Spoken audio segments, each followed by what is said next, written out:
pembahasan kita tentang gerak lurus.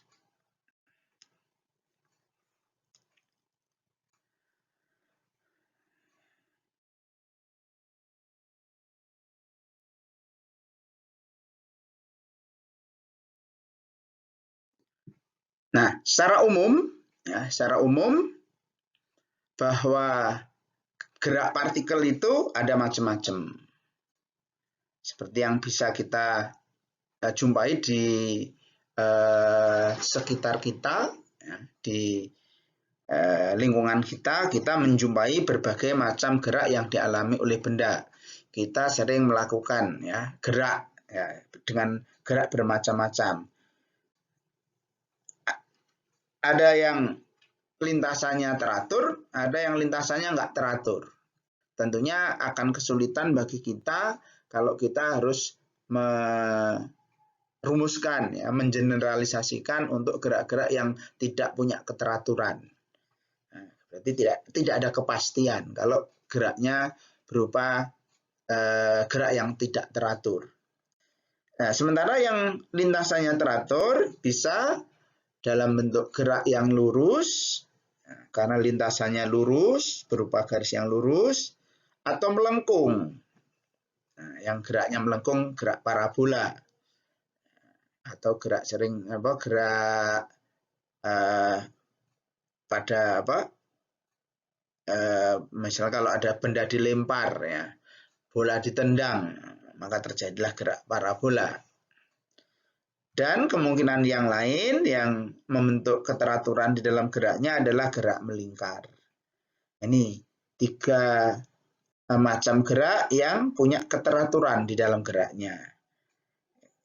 Lurus, tidak belok kiri kanan, kemudian parabola dengan lintasan tertentu, yang teratur juga, kemudian gerak melingkar. Nah, ini 3 macam gerak, walaupun telah ada yang keempat, berupa gerak elips. Nah, itu yang dialami oleh planet-planet yang ada di sistem tata surya kita itu, semuanya geraknya adalah gerak dengan lintasan berbentuk elips. Itu juga sebuah keteraturan. Nah, cuman kita tidak akan bahas fenomena itu, bahkan gerak parabola juga kita tidak akan bahas. Kita hanya akan bahas 2 gerak yang teratur, yaitu gerak lurus sama gerak melingkar. Nah, dinamai gerak lurus karena lintasannya membentuk garis yang lurus. Tidak boleh ada beloknya. Jadi harus betul-betul membentuk garis yang lurus. Maka dinamakan dengan gerak lurus. Nah, dalam gerak lurus ini nanti adanya perbedaan-perbedaan nilai dari sebuah parameternya, adanya perbedaan percepatannya, perbedaan kecepatannya, fungsi kecepatannya, perbedaan fungsi perpindahannya, maka gerak lurus ini bisa dibedakan menjadi 3, yaitu berupa gerak lurus beraturan yang sering disingkat saja dengan nama GLB. Yang kedua, gerak lurus berubah beraturan, GLBB. Dan biasanya kalau di SMA-nya dulu, di sekolah menengahnya dulu, 2 gerak ini yang dipelajari. Sebatas 2 gerak ini, GLB dan GLBB. Ada gerak yang ketiga yang tidak termasuk 2 gerak ini, geraknya bukan GLB serta bukan GLBB. Maka geraknya kemudian diistilahkan dengan nama gerak lurus berubah tidak beraturan, GLBTB. Sekalipun ada kata tidak beraturan, tapi tetap nanti ada syarat untuk tidak beraturnya itu seperti apa supaya masuk kategori GLBTB ini. Sebagai masuk dianggap sebagai gerak lurus yang berubah dengan perubahan yang tidak beraturan, sehingga nanti ada batasannya. Sehingga tidak semua yang tidak beraturan kemudian GLBTB tidak. Jadi yang masuk ke GLBTB ini hanya gerak lurus yang berubah dengan kriteria tertentu. Oke, kita bahas satu persatu dari 3 macam gerak lurus yang biasa atau dapat dialami oleh geraknya benda. Untuk yang pertama, tandanya benda bergerak lurus beraturan, syaratnya benda melakukan gerak lurus beraturan adalah kalau pada benda itu tidak terjadi percepatan. Seringkali disebut bahwa GLB adalah gerak dengan percepatan 0. Karena memang itu syarat agar gerak benda dikategorikan sebagai gerak lurus beraturan. Jadi percepatannya harus sama dengan 0. Oleh karena itu, kalau A sama dengan 0, padahal A itu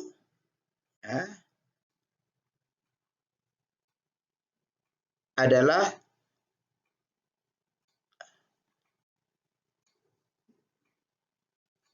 berarti tidak ada perubahan kecepatan. Kalau secara umum hubungannya antara A dengan dengan V dan T kan dirumuskan integral dV sama dengan integral A dt. Ya, itu mestinya bentuk umumnya begitu. Awalnya dari persamaan asalnya integral dV sama dengan integral A dt seperti tadi yang saya tuliskan ya di awal tadi. Tapi karena A-nya 0, maka dikali dt berapapun akan sama dengan 0. Oleh karena itu, dengan dV sama dengan 0, kalau diintegralkan ruas kirinya, nah ini namanya integral tertentu karena ada batas atas VT dan batas bawahnya adalah V0. Yang hasil integral ruas kirinya adalah V. Kalau kita masukkan batas atas batas bawahnya, maka menjadi VT min V0 yang sama dengan 0, atau dengan kata lain, pada gerak lurus beraturan, VT dan V0 sama. Artinya berarti kecepatannya selalu tetap. Karena itu sering juga diistilahkan GLB adalah gerak dengan kecepatan tetap. Kecepatan ya, bukan besar kecepatan. Kecepatan konstan itu artinya apa? Besar kecepatannya tetap, arahnya pun tetap. Itu namanya GLB. Nah, hubungannya dengan perpindahannya, karena V itu kalau diintegralkan terhadap dt akan menjadi perpindahan atau ds. Ya, dengan integral tertentu pula, maka kita tuliskan bentuk persamaannya adalah integral ds sama dengan integral v dt. Nah, S0 bisa tidak sama dengan 0. Kalau untuk kondisi S0 sama dengan 0 boleh saja, misalnya kalau sudah pasti karena S0 sama dengan 0 maka S sama dengan integral V dt boleh. Nah, karena sudah ada penjelasan bahwa S0-nya sama dengan 0, maka boleh dituliskan dalam bentuk S integral dt. Tapi lebih aman kalau dituliskan secara umum dalam bentuk seperti ini, lengkap seperti itu. Nah, kalau kita integralkan ruas kiri, integralnya ds adalah S ya, dan integralnya V dt adalah V kali apa? Apa integralnya dt? Integral dt. Apa? Integralnya V dt kalau diintegralkan jadi T aja. Dengan batas T dan 0. Kalau untuk T hampir selalu awalnya selalu 0. Karena pengukuran waktu selalu dianggap diukur dari saat gerak. Sehingga T0 selalu 0. Nah, maka ST sama dengan ST min S0 sama dengan V kali T min 0. Nah, ini kalau S0-nya memang sama dengan 0, maka ST menjadi sama dengan V kali T. Ini gerak yang pertama ya. Yang kedua, GLBB, gerak lurus berubah beraturan. Apa kondisinya, apa syaratnya agar gerak sebuah benda dikategorikan sebagai GLBB, ya, gerak lurus berubah beraturan. Sebuah benda dikatakan mengalami gerak lurus berubah beraturan manakala gerak itu punya percepatan yang konstan. Nah, kalau GLB tadi percepatannya 0, maka pada GLBB percepatannya bernilai konstan. Jadi percepatannya tidak naik, tidak turun, ya, bernilai tetap sepanjang geraknya. Dari awal sampai akhir geraknya, percepatannya tidak mengalami perubahan. Ya. Maka gerak semacam itulah yang dinamakan dengan nama GLBB. Yang karena itu, hubungan A dengan V menggunakan hubungan persamaan bahwa integral dV sama dengan integral A dt.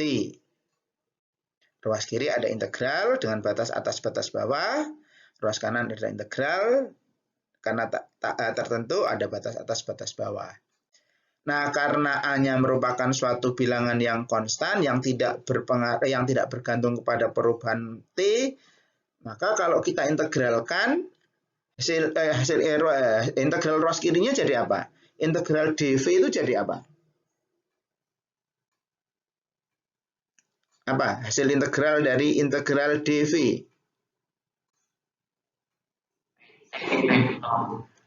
Itu kalau sudah dimasukkan batas atas batas bawahnya. Kalau integralnya saja, hasil integralnya dV jadi apa?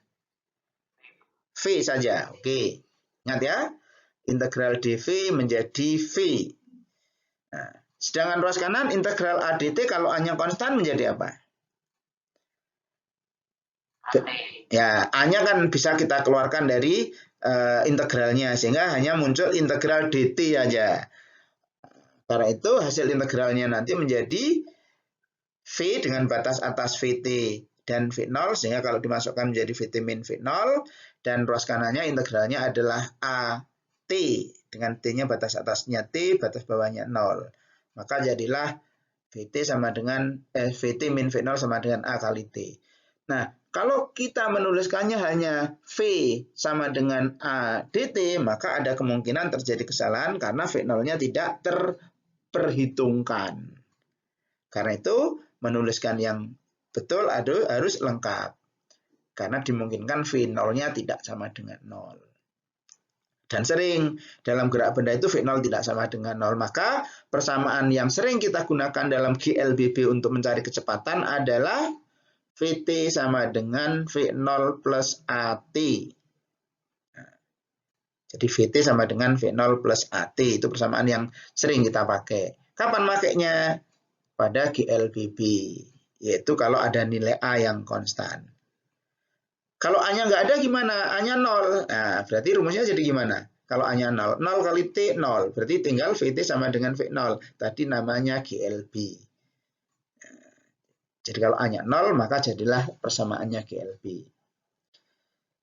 Nah, kalau kita cari hubungannya dengan jarak, nah ini tadi kalau V0-nya nggak masuk, maka akan jadi persamaan yang salah dalam integralnya.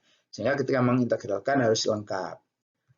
Nah, kalau kita integralkan nanti, maka V-nya harus lengkap. Harus ada V0-nya. V0 plus AT. Nah, ruas kiri hasil integralnya S saja ya.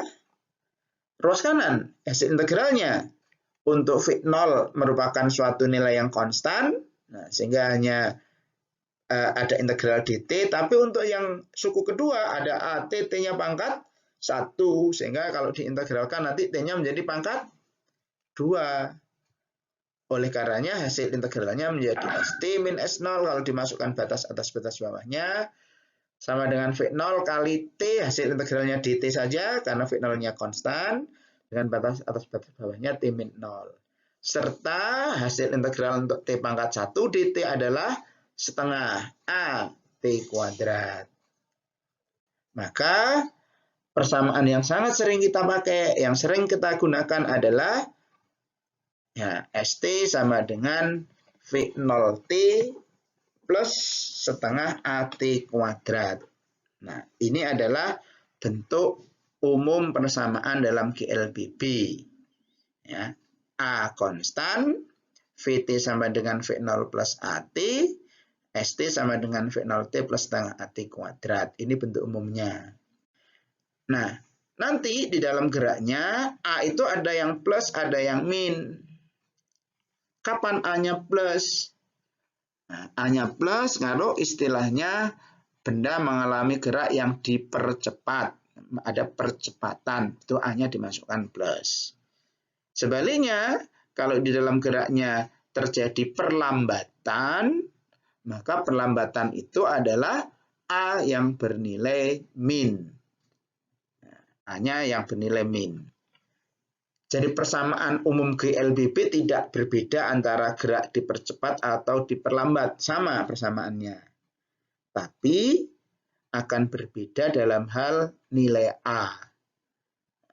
Sehingga kalau A-nya min, min kali plus jadi min, persamaannya jadi VT sama dengan V0 min AT. Itu kalau gerak diperlambat. Nah, boleh seperti itu. Tapi sebaiknya lebih general saja bahwa persamaannya VT sama dengan V0 plus AT hanya ada kemungkinan AT, A kali T-nya itu plus atau min berdasarkan gerak dipercepat atau diperlambat. Nah, ini nanti contoh soal, bukan contoh tapi soal yang harus dikerjakan mengenai GLBB.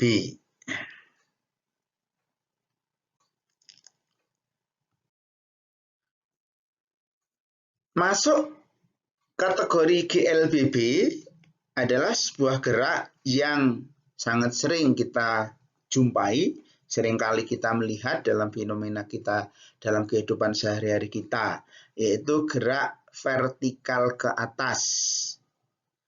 Gerak benda yang bergerak vertikal, lurus ke arah atas. Tapi syaratnya dalam gerak itu percepatannya hanya dipengaruhi oleh percepatan gravitasi.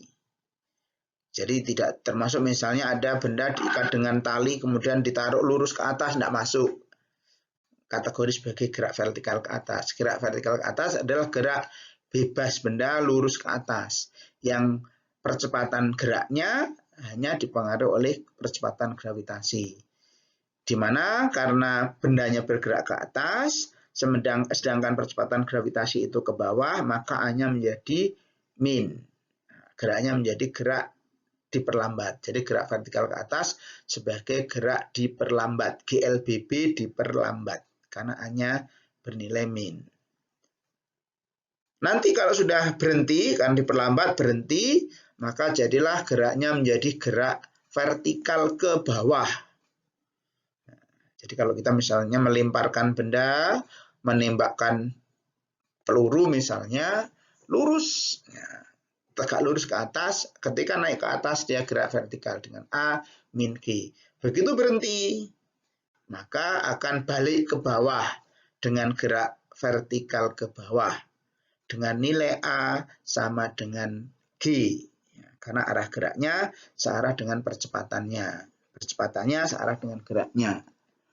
Nah, rumus umumnya ya tadi di dalam GLBB tadi hanya tinggal nilai A diganti min G atau diganti dengan plus G tergantung sebagai gerak vertikal ke atas atau ke bawah.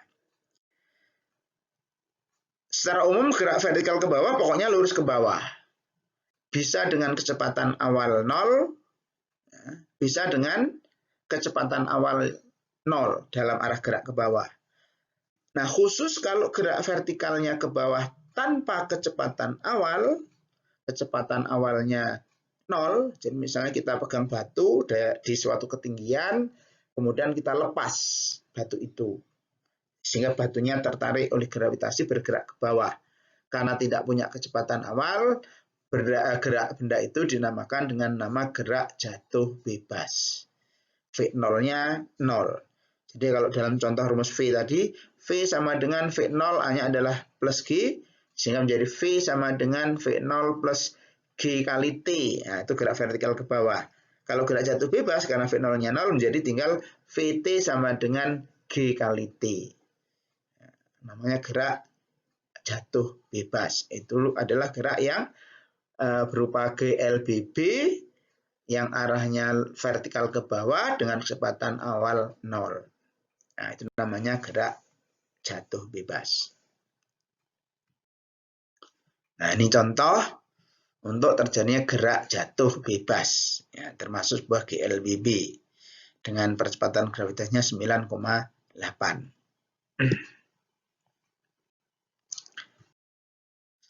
Gerak yang terakhir,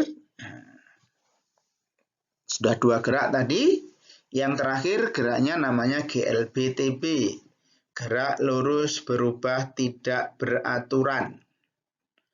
Syaratnya apa? Supaya gerak benda ini masuk kategori sebagai GLBTB. Tidak beraturan tapi beraturan.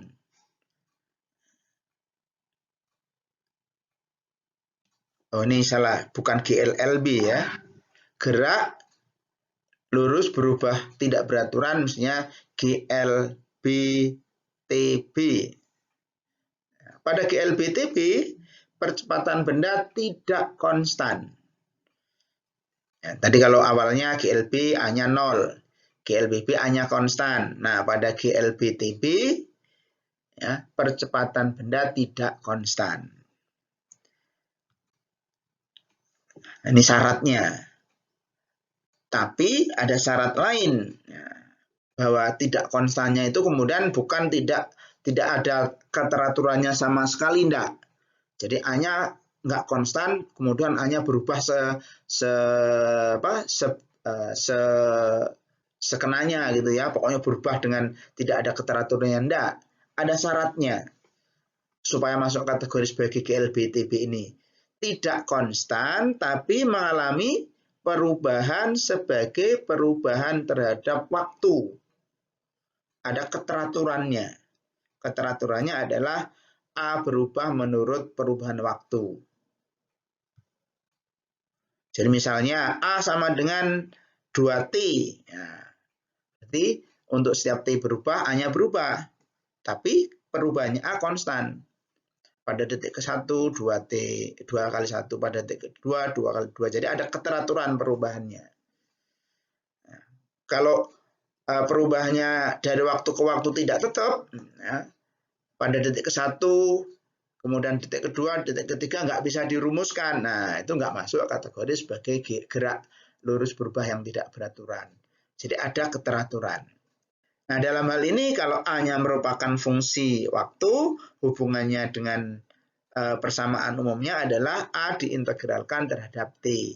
Karena A berubah terhadap T, maka persamaan ini yang harus dipakai untuk mencari hubungan antara V dengan A. Yang kemudian juga menggunakan persamaan hubungan S dengan V. Nah, ini persamaan umum yang persamaan 1 dan persamaan kedua tadi. Sebagai A sebagai fungsi T. Jadi contohnya nanti kalau di sini A misalnya 2T, kalau diintegralkan ya, menjadi setengah kali 2T kuadrat. Nah, misalnya.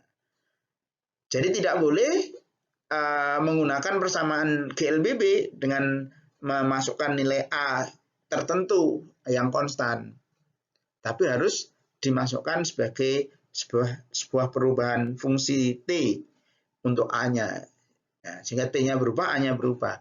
Kalau dimasukkan ke persamaan GLBB, berarti A-nya tidak berubah, A-nya konstan. Nah, kemungkinan yang kedua masuk kategori GLBTB kalau A-nya berubah oleh perubahan posisi. A sebagai fungsi posisi atau jarak, boleh posisi atau jarak untuk perpindahan. Jadi setiap ada perubahan posisi, A-nya berubah. Cuma perubahannya juga harus teratur. Misalnya A sama dengan X kuadrat. X menyatakan posisi. A sama dengan X kuadrat misalnya. Sehingga ketika X-nya 1, A-nya 1. Ketika X-nya 2, A-nya 2 kuadrat 4. Ketika X-nya 3, A-nya 3 kuadrat 9. Ada keteraturan. Setiap perubahan yang terjadi pada X mengakibatkan perubahan A yang teratur. Maka boleh dikategorikan sebagai GLBTB. Apa hubungannya A ini dengan kecepatan dan perpindahannya? bisa digunakan persamaan yang ini. Ya, bahwa A karena berubah terhadap posisi berarti A harus diintegralkan terhadap S. A ds. Atau kalau S-nya dinyatakan sebagai sumbu horizontal X, ya A dx. X atau S atau Y boleh. Di mana S ini menyatakan fungsi jarak. Ya, bisa S, bisa X, bisa Y. Nah, hati-hati kalau A diintegralkan terhadap fungsi posisi A ds, ruas kirinya bukan dv saja. Bukan dv saja, tapi harus v dv. Jadi berbeda dengan kalau A merupakan fungsi T. Ya, kalau A dt, dv. Tapi kalau A ds, maka harus v dv. Jadi harus ditulis lengkap. Maka akan menjadi jauh lebih salah kalau kemudian menuliskan V sama dengan integral A ds. Nah, itu paling salah itu. Kalau V sama dengan integral A dt masih ada kemungkinan benar. Yaitu ketika V 0-nya 0, maka persamaan itu betul. Tapi kalau V sama dengan integral A ds, tidak ada benernya. Semua salah. Kenapa? Karena tidak ada hubungan antara V dengan A ds. Nanti dimensinya beda. Ya, kalau kita lihat dimensinya, A itu adalah meter per detik kuadrat. Ya, dalam satuannya meter per detik kuadrat dikali meter. Berarti dimensinya adalah meter kuadrat per detik kuadrat. Dimensi ruas kirinya harus sama. Apa dimensi ruas kirinya? Kalau V adalah meter per detik, dV juga meter per detik, maka meter kali meter, detik kali detik adalah meter kuadrat per detik kuadrat. Nah, dimensinya sama. Tapi kalau hanya V saja, maka dimensinya nggak sama, sehingga salah. Oleh karena itu tidak boleh kalau A merupakan fungsi posisi, hanya menuliskan dalam bentuk integral dV. Nah, itu sudah salah. Nah, dari persamaannya saja salah, apalagi nanti uraiannya. Jadi dua syarat inilah agar benda bergerak lurus dikategorikan sebagai GLB TB. Yaitu kalau A-nya berubah menurut fungsi waktu dengan fungsi tertentu, dengan persamaan tertentu, dan kalau A-nya berubah menurut fungsi posisi dengan perubahan atau dengan persamaan yang tertentu pula. Maka baru dikatakan sebagai GLB-TB. Kalau tidak teratur sama sekali, tidak ada keteraturan oleh perubahan waktu maupun perubahan S, maka tidak termasuk gerak yang beraturan. Ya, gerak yang tidak beraturan itu ya sudah, nggak ada aturannya sama sekali. Tidak bisa digeneralisasikan dalam persamaan atau dalam fungsi atau rumus tertentu. Nah, ini contoh. Nah, contoh satu kasus di mana A berubah oleh perubahan waktu. Nah, A-nya merupakan fungsi T. 3T plus 2 berarti T-nya nambah, A-nya nambah. Ini gerak dipercepat karena A-nya plus jadinya. Nanti bisa saja terjadi dalam sebuah gerak lurus berubah tidak beraturan itu A-nya mula-mula plus kemudian min bisa terjadi. Ya. Kalau misalnya di sini ada pengurangan begitu bisa terjadi nanti mula-mula plus kemudian min. Ya. Ini contoh sebagai salah satu GLB-TB yang A-nya merupakan fungsi waktu. Nah, ini contoh yang kedua. A-nya merupakan fungsi posisi. A sama dengan 4X. X-nya menyatakan posisi. Di mana X0-nya sama dengan 2. Jadi tidak sama dengan 0. Perubahan setiap saat dari X mengakibatkan perubahan A. Nah, ini juga dipercepat karena plus. Geraknya dipercepat. Dari mula-mula 3 meter per sekon pada kecepatan awalnya, nanti maka menjadi lebih cepat. Pertanyaannya, kecepatan pada saat posisinya X sama dengan 2. Nah, ketika X-nya 2, kecepatannya berapa? Kemudian pertanyaan berikutnya, percepatan partikel pada saat kecepatannya 10. Oh, ini keliru mestinya ya. Kalau pada saat X sama dengan 2 kan sama dengan kecepatan awal yang 3 ini ya. X0-nya 2, kecepatannya 3, berarti ini salah ini. Ini mestinya nanti saya rubah ya di yang saya kirimkan, ya, tidak 2. Nanti saya ubah misalnya jadi 4 misalnya. Tuh.